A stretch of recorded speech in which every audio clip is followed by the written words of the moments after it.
The internet, the iNet, the net. You've heard of it. You've read about it. You may have even seen parts of it. But what is it?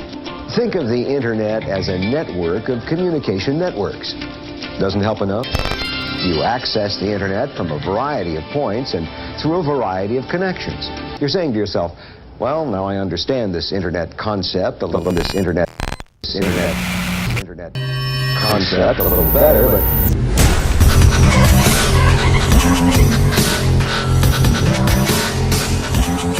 fundamentally, the web is about direct connection between people and between ideas. You can't have a life without internet access. And the UN, just last Friday declared access to the internet a basic human right. Well, I think that the internet could have marked and still could mark a turning point. We have to deal with the reality of the digital age, and that reality is of a stronger and stronger individual. But I want to be famous. You are doing this because you want to be famous? Duh. If you like this video, hit thumbs up. This is the imagination age. It's an opportunity to design emerging systems of a new global culture. The virtual world gives us a sense, a false sense of security. I would argue that no change in consciousness can happen without a corresponding change in technology. People do very beneficial things together, and they do very destructive things together. And the technologies enhance our ability to do both. We're transforming into something else. I mean, if we were to draw the Vitruvian Man today, we might label him the extended man, and he would be holding an iPhone. We're all becoming kind of surrounded by clouds of data streams, and that data stream is feeding into one sort of giant sensing network. But other than the human mind, internet is the next most complex thing in the world. And of course, there are some people who claim that one of these days, internet will be a bigger brain than all people put together. The internet will reach a point where it is aware of itself, of its function, of its relationship to us. You have to kind of exercise your imagination to comprehend it, and you enter into a realm that has long been the realm of fiction and fantasy.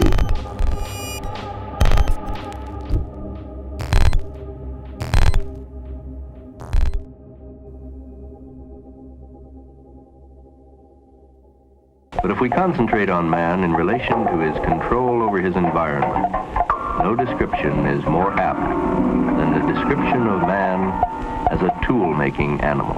And in the short history of mankind, the majority of the tools which man has made can be thought of as an extension of his muscle power. However, in the mid-1940s of the 20th century, a different kind of tool was invented. A tool for extending certain of the powers of man's mind.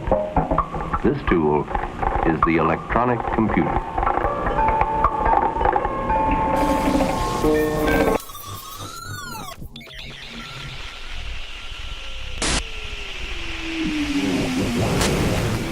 The internet itself came out of a DARPA project that was basically headed up by the University of California, Berkeley.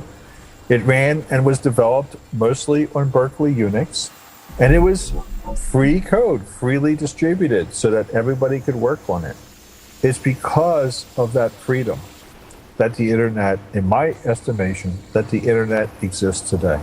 The internet carries information in the form of little containers or little internet postcards. The content, of course, is independent of the net, because as long as you can digitize information, it doesn't matter whether it's voice or video or a piece of a web page or part of an email. It just gets stuck into a packet, and the net doesn't have any clue about what it is it's carrying.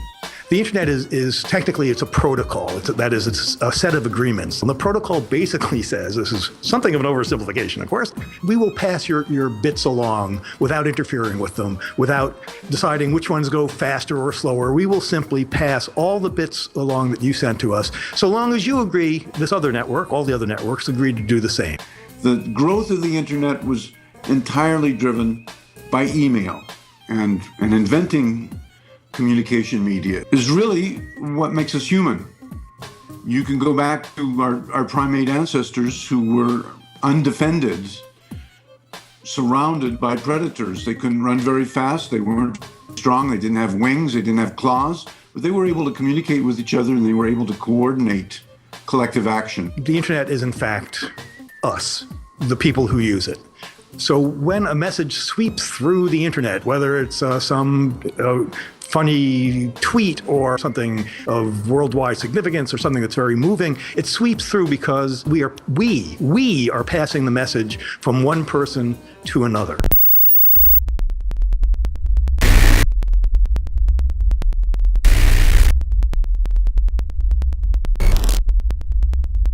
A choice of two gives 1 bit of information. This is the amount of information that one on-off circuit can handle at one time. It can be on or off in a series of positive decisions. The system calls for the key to be either up or down. The code calls for a dot or a dash. The current flows, it ceases to flow, it flows. It is black or white. It is stop or go, on or off. Digital communication in the last 25 or 30 years, physicists, many physicists, especially those dealing with quantum mechanics and cosmology, have come to believe that the universe itself is actually made out of information, and that every object in the universe, including you and me, every object is made out of information, and the interaction of the information within our bodies and the interaction of the information exchanged between our bodies and the world actually explains who we are and what we're capable of doing. Everything we do is a piece of data. Every interaction we have is a piece of data. Every move we make is a piece of data. Internet es el lugar. HTML es como el idioma de la conexión. TCP/IP se podría decir, es un protocolo que nos permite a nosotros hablar el mismo idioma. When we watch them turning and wheeling, how often have we wondered what holds such birds together in their flight? Communication is that which links any organism together. The internet is a very powerful global communications network that also has certain values built into it.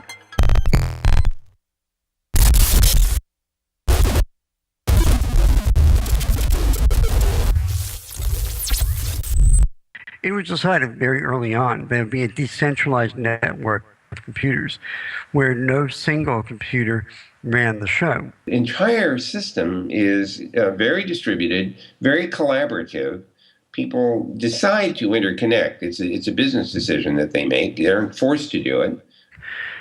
And a lot of phenomena that we see out there in nature appear to be powerful because they are about open-ended, decentralized communication and collaboration. So you could say that in a lot of ways the internet is a physical expression of some of the best things that we have learned about what works in nature and what works in human nature. We're wired for connection, and I really think all these technologies, they're just extensions of us. And what is the potential of that? How can we harness all of these tools and connecting ideas and people and take the world to a better place?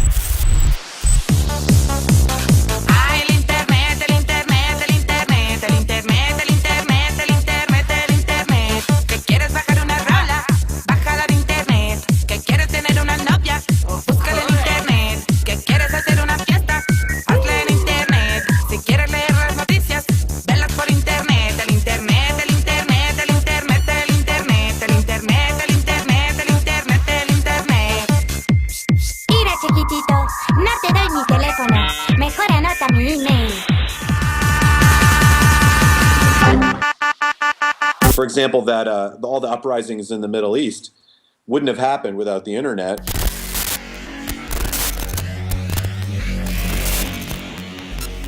Everybody realized, if we all just connect ourselves like a bunch of ants in an anthill, we can move mountains together. And so they did. They overthrew dictators one by one, And that's just an example of what the internet can do on a global basis. And I have a feeling we're going to see that same dynamic being amplified more and more as time goes along.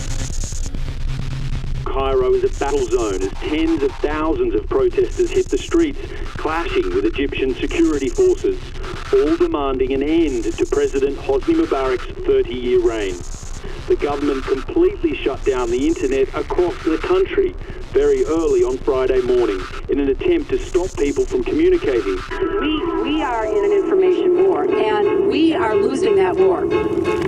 This is Robert Foster for Rap News once again, and what an eventful past few months it's been. History has certainly been happening, pyramids trembling and regimes unraveling, dictatorships being shaken in Tunisia, Egypt, Algeria, Bahrain, and now in Libya. And in media, an army of indie pioneers has emerged to pwn injustice through the cybersphere, facing riot gear with status updates and Twitter feeds, bringing peeps to the streets in corrupt state. And while the West stands by and applauds the protest, posing as the model of freedom for the rest, the world asks, where will the revolution begin next? Wait, it's our reporter John Pilger live from the Middle West.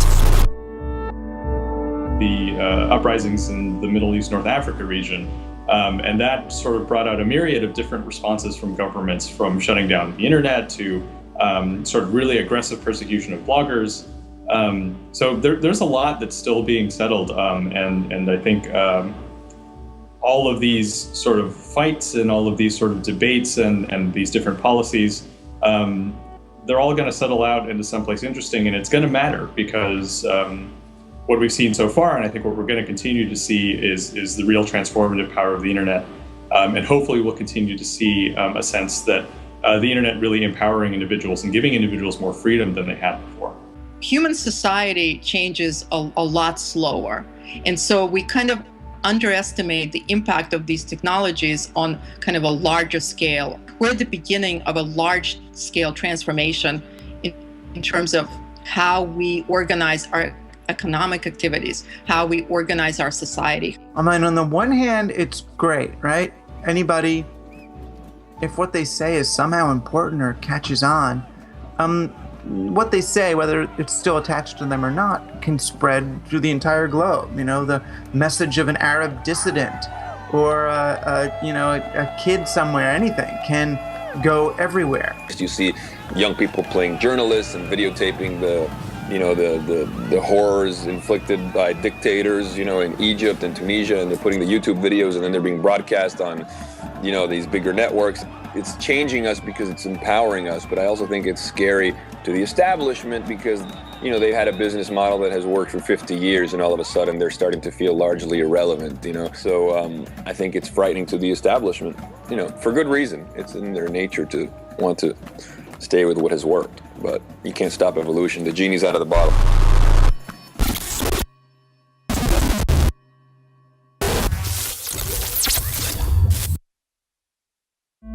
People kind of don't feel accountable for what they're doing online. They genuinely feel what they do online is sort of the safe haven almost. It just allows this permissiveness. I think you give yourself permission, like this is okay because nobody's going to know. Even though somebody might, there is that detachment between the online life and the real life. Anonymity has given speakers throughout history the ability to speak freely, and that it's an important avenue for a speaker to take, depending on a lot of contextual elements, depending on what type of rights environment they're in, what type of message they're trying to spread.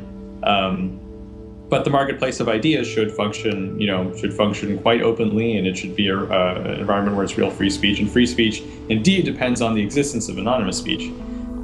I'm actually very grateful to Hosni Mubarak for pulling the plug on the internet in Egypt, because it illustrated to the rest of the world how vital the internet is. Like the group Anonymous that has been operating over the past several months, they've been knocking world governments offline, servers of world governments. Anonymous is simply ideas without origin. May it be a phrase, a fad, a proverb. The concept of anonymous has always existed.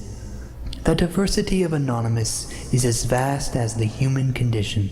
Thus, as the way of the universe, the good with the bad, the left with the right. Anonymous is the sum of its members divided infinitely. There is no control, no leadership, only influence. The influence of thought.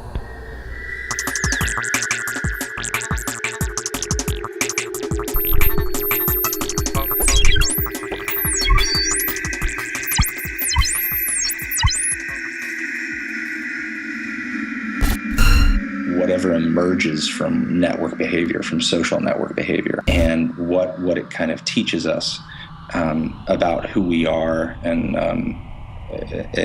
as a collection of people and what's important to us. The internet, for better and for worse, reflects who we are, how we think about things, what we're interested in, and the full range of imperfection that makes us human. If you look at the WikiLeaks fiasco from this perspective, the government has its persona, which is what its diplomats and leaders say to the television screens. It's got its shadow self, which is these secret communications between diplomats. It's got a joker figure, which is Julian Assange, who took their shadow self and showed it to the world. And now the government is faced with a challenge. Do we self-actualize? Do we start to integrate our shadow self and persona? Or do we reject it and move towards tyranny? And the reality, when we look into this mirror of humanity that is the internet, we all act in embarrassing ways. I'm all up. Come on, fire!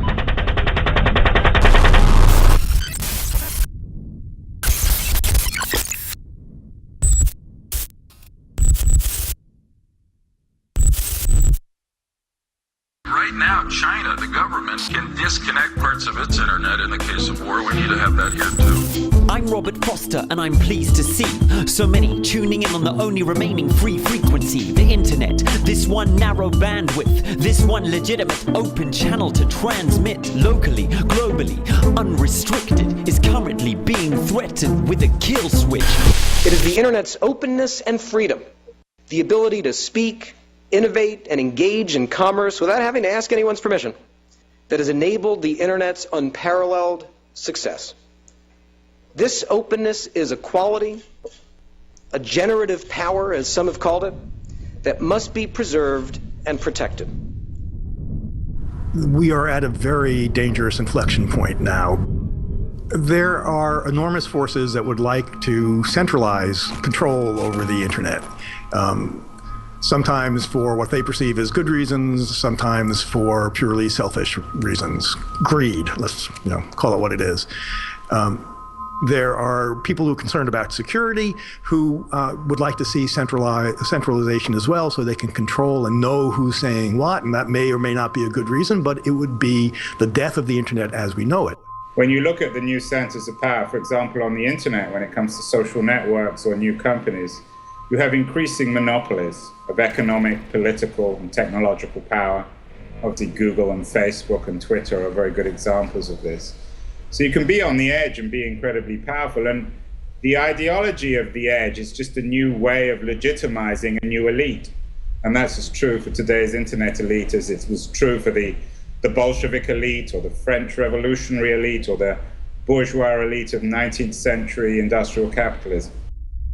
I don't think the net really is decentralized. The net is a highly centralized set of servers. It's the way DNS works, the way it all works. I mean, people look at it as if it's really decentralized, but it's more centralized every day. And now that we're going out into the cloud, which again looks decentralized, my data's going to be out there in the cloud.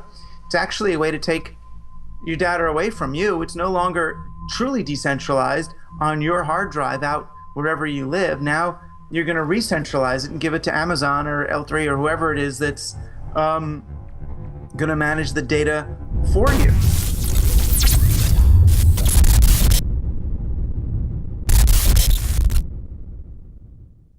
There are only 13 root servers that control the entire network, global. The whole world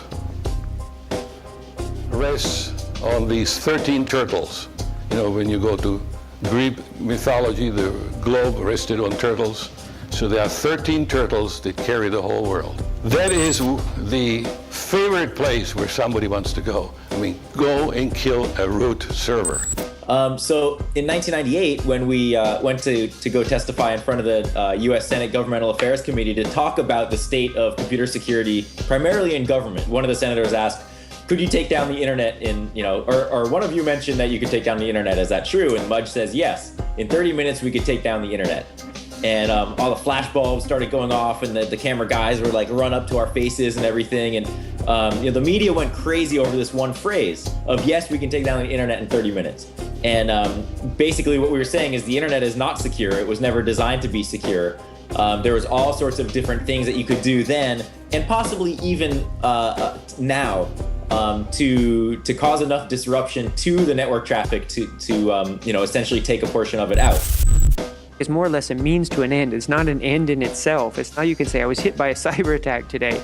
It really hurt. But the fact is it's a very extraordinary and a powerful means to an end. So in theory, as you say, it can give a 15-year-old kid, the keys to a power plant, in theory, the keys to the Kremlin or air defense system, or in theory, of course, a 15-year-old kid could fire a nuclear rocket. Even you hope not, right? In theory, I'm talking about, right? All of these things are in theory possible.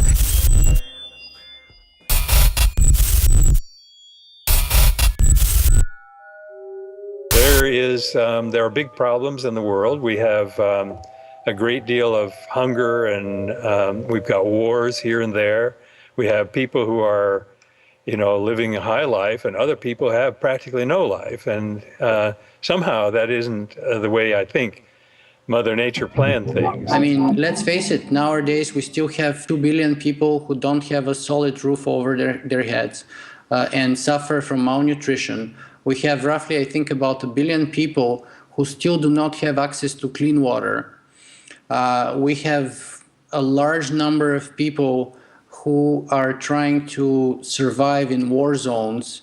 And as we can see, a large part of the world is becoming more and more explosive, namely Northern Africa and the Middle East, but also other areas such as South America and so on. En estos momentos estamos sintiendo ya de alguna manera una crisis por el desarrollo individual o un grupo de personas que toman el desarrollo para sí mismos, para su propio beneficio, de alguna manera a costa de las necesidades o beneficios que otras personas pueden obtener. 100 kinds of crises, and they are pushing us to think about why that is, what we can do about it. Мы их, они нас. Это все, конечно, очень горько пользователям, с одной стороны. С другой стороны, я считаю, что это, как я уже сказал, это отражение нашего эгоистического свойства, это нашей природы. И поэтому я уверен, что все вот эти проблемы, они должны ярко проявиться, они должны стоять перед нами как огромная одна большая проблема нашей природы, которые мы будем обязаны изменить. All of these crises, you name any crisis, the bottom line reason that exists is this perception that anything can be separate from something else. It can't. It's all connected. It's all connected by space.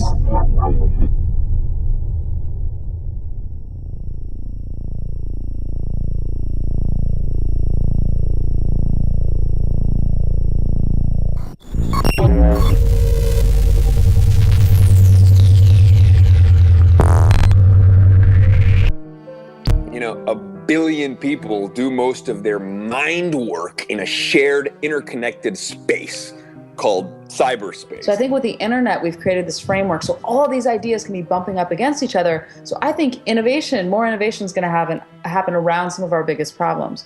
So if you can have perspectives from India, China, Africa, America, Europe around a problem, we're going to be able to come to a solution quicker. Cyberspace is bigger than any given nation state. And so when legal questions in the future are decided, they are probably going to be decided to an increasing extent what's good for cyberspace.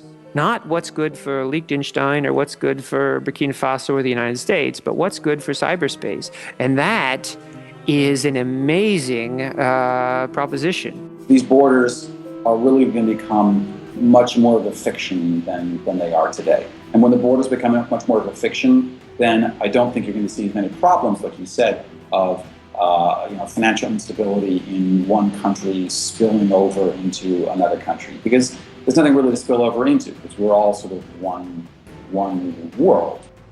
Now add more nodes, more users, more services, more functionalities, and every single time you have one step forward, the whole system benefits.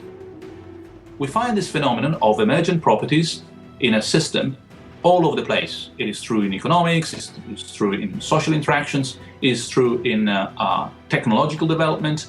The internet is perhaps the quintessential emergent phenomenon. If there were not enough people out there, enough nodes, enough services, functionalities, and so forth, it will be completely useless. And the more we transfer our consciousness into the internet, and the consciousness is really is the totality of everything we feel and think and say and sort of project from us. Once we move a large enough portion of it online, then something really interesting is going to start to happen. The internet has made explicit a lot of the collective unconscious that was previously implicitly there binding us together. But by making the collective unconscious explicit, the internet will then lead to the emergence of amazing new things that weren't there before at all, just as did the evolution of language some time ago. The ability of these machines to store information, manipulate, sort, and deliver it is fantastic. And with their complex feedback systems, their memories, their almost human reactions to situations, it is understandable that they are popularly referred to as brains.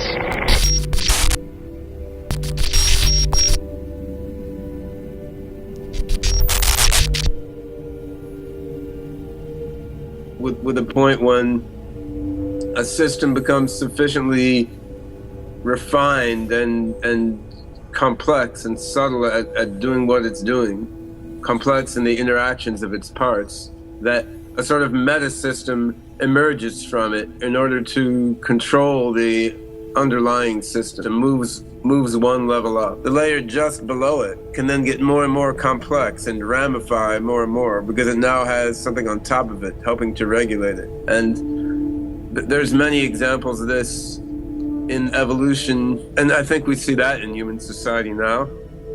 As the global brain begins to emerge, so much complexity and diversity is flourishing on the level of humans, much more so than before. The human brain has anywhere between 100 billion and 200 billion neurons. So you've got all those neurons working together in these fantastically complicated ways to give rise to consciousness, sensation, those things that we know to be part of our mode of being as humans. At this point, there are roughly 2 billion computers on the internet and roughly 2 billion humans. So that gives you a total of 4 billion nodes. And you can think of a node very loosely as simply any conduit through which information and decisions flow. I look at emergent structures on the internet now and talk about how they compare in primitive ways to brain functions that we know exist. So, for example, take Twitter.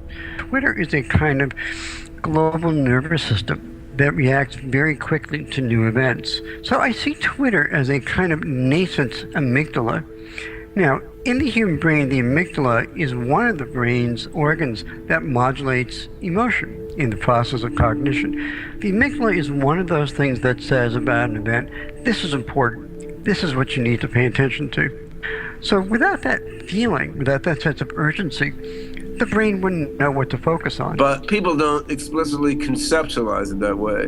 They don't hold up their iPhone and say, hey, this is now part of my exocortex. This iPhone is now part of my mind, which interfaces me to the global brain that is another part of my mind. People don't explicitly conceptualize it that way, but that's still what it is. And it's very easy to see how it aims to perpetuate itself. So for example, when you conduct a Google search, that's a beneficial interaction with the internet on your account, on your part. But in exactly the same way, the internet wants to give you this service because it's beneficial to it as well, because it collects information about you. It knows more about you, about itself, with you being a part of it. My service to the internet and the internet service to me are both mutually beneficial to us. This is a system that is going to perpetuate itself.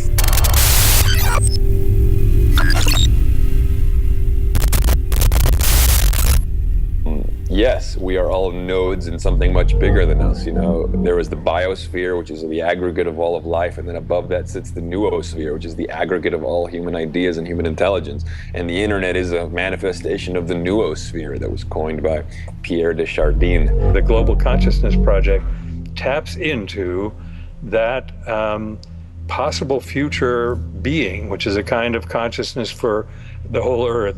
He used the term noosphere. It's a sphere of knowing over the whole Earth. Instead of dominion, it would be something like management at last. Так что в итоге будет образовываться такая единая система с единым глобальным желанием, которое будет выражаться через эту систему, глобальным знанием, глобальной мыслью, глобальным осознанием. The internet consciousness becomes a sort of meta-consciousness for every normal human. We have a situation where every eye on the planet can see with great fidelity what is happening on the ground at every moment. If you compare this to your normal human consciousness, this is exactly the way you operate. Something comes into your mind, and you can consciously decide that this is something that warrants more of your attention. And once you direct your attention to this perception, to this stimulation that you are receiving, then you can solve it using all of your conscious tools. And though these people seem unaware of each other's existence, neither looking nor speaking, one group meets and filters through the other, with hardly two individuals coming in contact. So constant is the flow of information, and so complex the web of communication that keeps them apart and holds them together. Increasingly, the self and the personal identity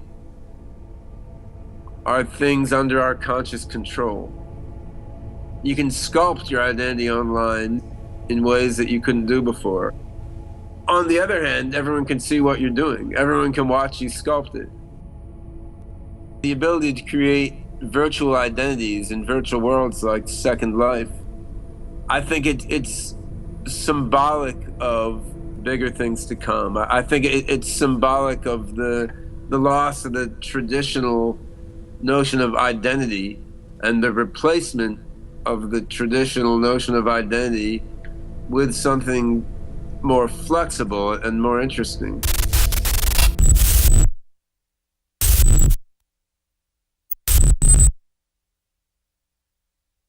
People would come in and say, well, you know, when I go online, I forget who I am in real life. And so there's definitely this sort of break with reality with whatever activity that they're choosing to do online, whether it's gambling, gaming, porn, shopping.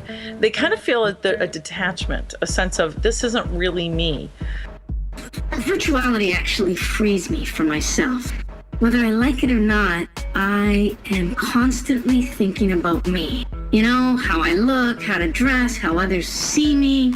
But I have this primary sense of self, this sense of I, and it's totally there to manage my survival. Except out in the real world, these eyes are like interwoven. So my sense of survival is inextricably tied to my other senses of I. So even if somebody insults me or makes fun of me, my primary sense of I is threatened. I overreact to situations.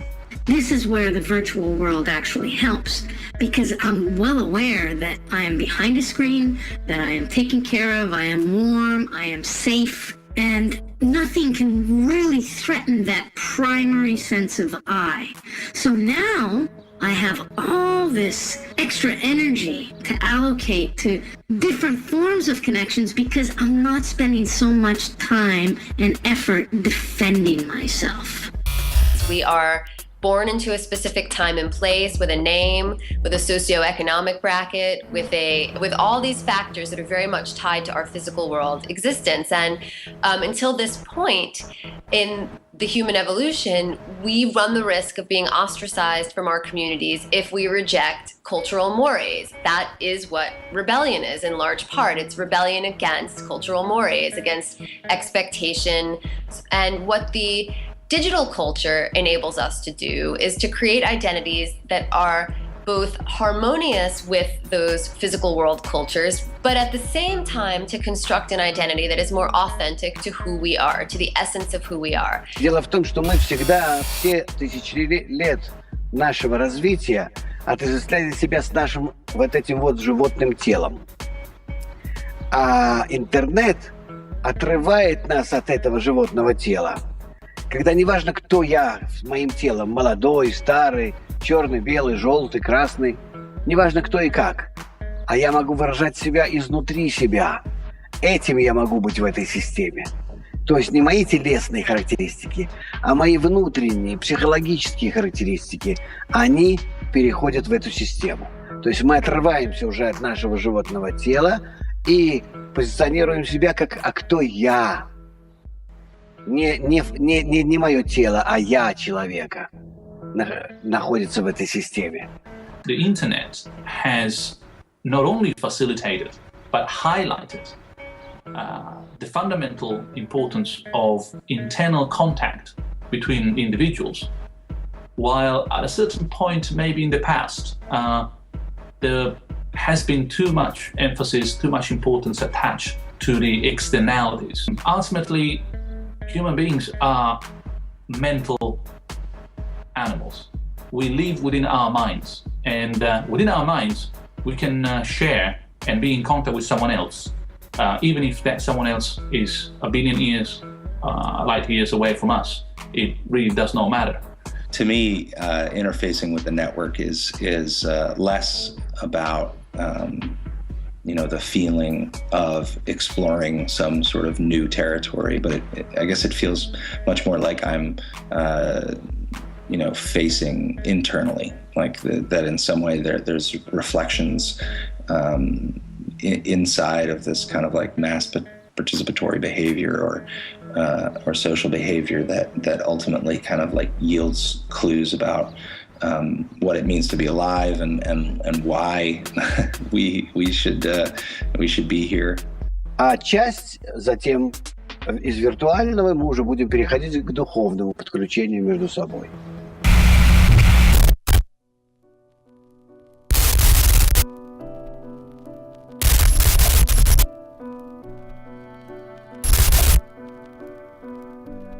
It seems to me the fundamental requirement of being a moral creature is that you're able to see how the world looks to other people. The hyperlinked structure of the internet mirrors that. They are put in by people voluntarily because they want to send you away from their page to another page because they think there's something interesting on that other page. That by itself is a little act of generosity. I wouldn't want to make a big thing out of it. It's a little act. Nevertheless, it's the fundamental structure of the internet is defined by those hyperlinks. And second of all, when you put in a hyperlink, what you're saying is go to that other page and see how the world matters to some other person. That is the fundamental movement that defines being a moral creature. It's important because it shifts the question from me, the centrality of the I, the centrality of the importance of my life, my choices, my interest, to the centrality of you, the other. You as someone else, as something else, or indeed as just something existing out of my own personal body, interest, ordinary life. And if we shift that outside the centrality of the picture, place ourselves around on the sort of periphery of the whole game, and place at the center what we care about, anyone in society is contributing to the well-being of the whole system. It's just that we need to take a moment to realize that it is not us at the center of the picture. Every time each of us is thinking about what's right and wrong, what should be done and shouldn't be done, but it's the system as such. In the virtual world, we can experiment with different forms of connection that we're not usually used to. And it's a pure connection. It's a 100% connection because there's an awareness that the node must care for the system, that everybody is needed in order for the system to survive. The programmers, the people who create the land, the people who design the avatars. In this, we're actually equal. In our mutual concern for the system, we are identical. Мы не решим окончательно, что мы должны из этого состояния выбраться. Изменяя себя, не ухищряя интернет какими-то дополнительными проверками, системами и так далее. И менять самого пользователя, а не систему связи эгоистическую его с другими.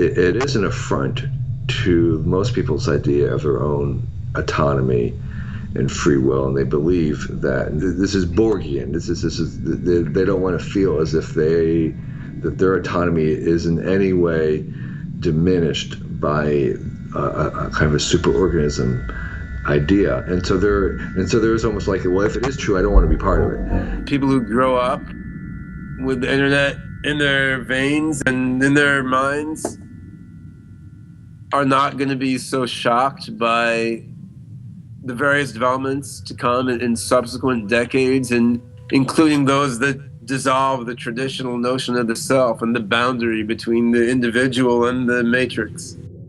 Just an emotional communion is not enough.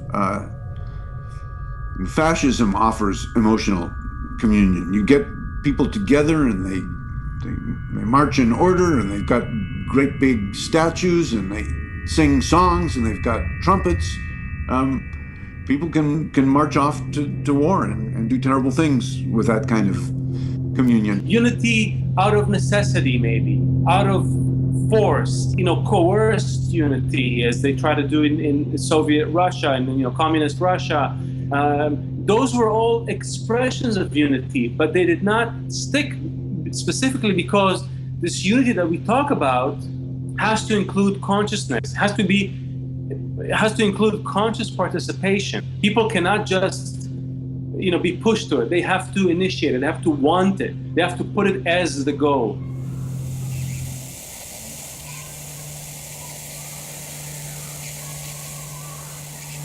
It is stop or go, on or off, one or none, go or no go, or black or white. In order to transmit the image, it had to be broken down to many points of decision, black or white. We know that such a limitation is not at all restricting if enough decisions are made. In this case, 500,000 decided points give fair rendition. 1 million would be better.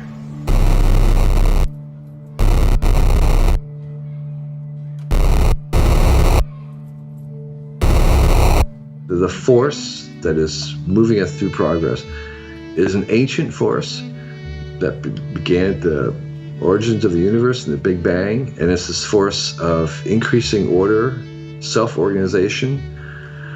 It began with the organization of the galaxies, which are persistent, and then stars, which are persistent.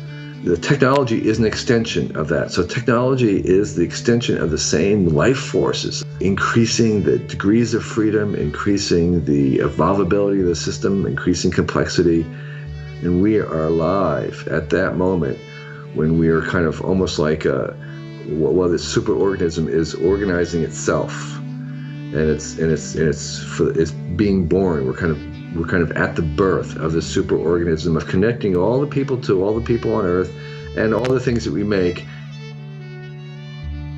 And the internet acts just like your neural network in your brain. It acts like clusters of galaxies. It acts like the root system of a rhododendron. It's infinite interconnectedness, kind of a modern technology version of structure that's been around, inherent in the structure of the universe for a very long time. And we emerged out of nature, so maybe we are a way for the universe to know itself. The universe is moving towards self-understanding via us. We're not separate from it, we are it. В итоге использования веб-сети мы придем к раскрытию внутренней сети между нами. Не через интернет. Это вот раскрытие этой внутренней сети между нами, эта внутренняя сеть проявит себя как абсолютно полная связь между нами. От сердца к сердцу, от мозга к мозгу. А между собой непосредственно связанные через не виртуальные, а через духовные связи.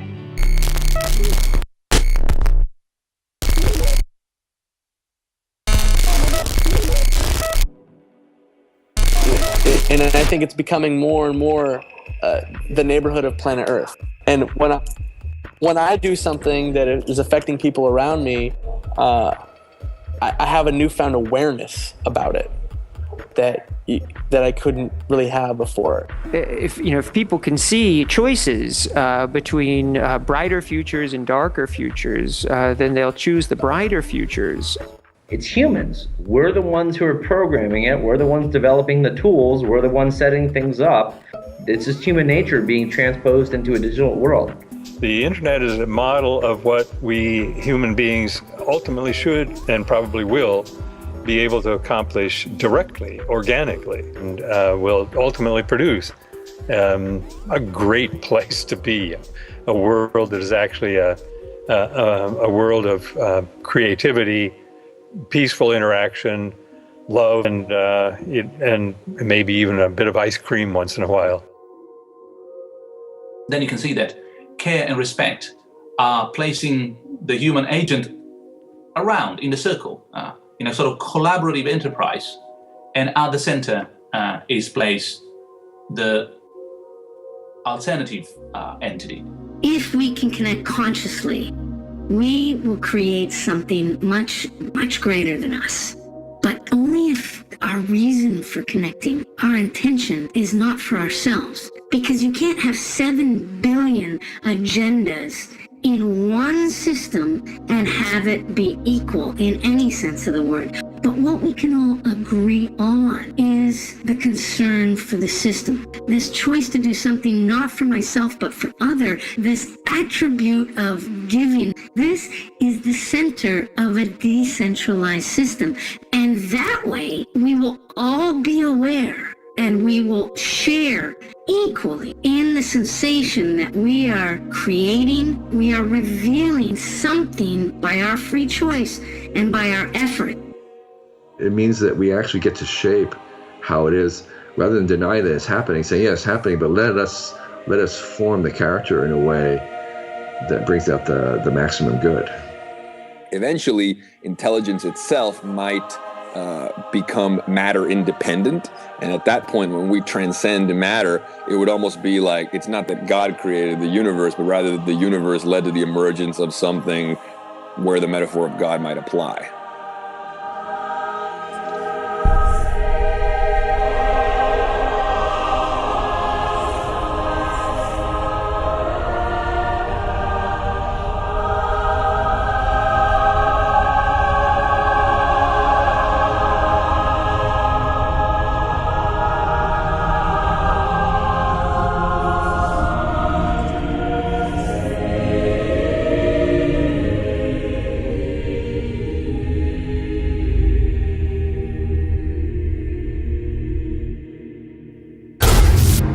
Is information. The proper use of it can bring a new dignity to mankind.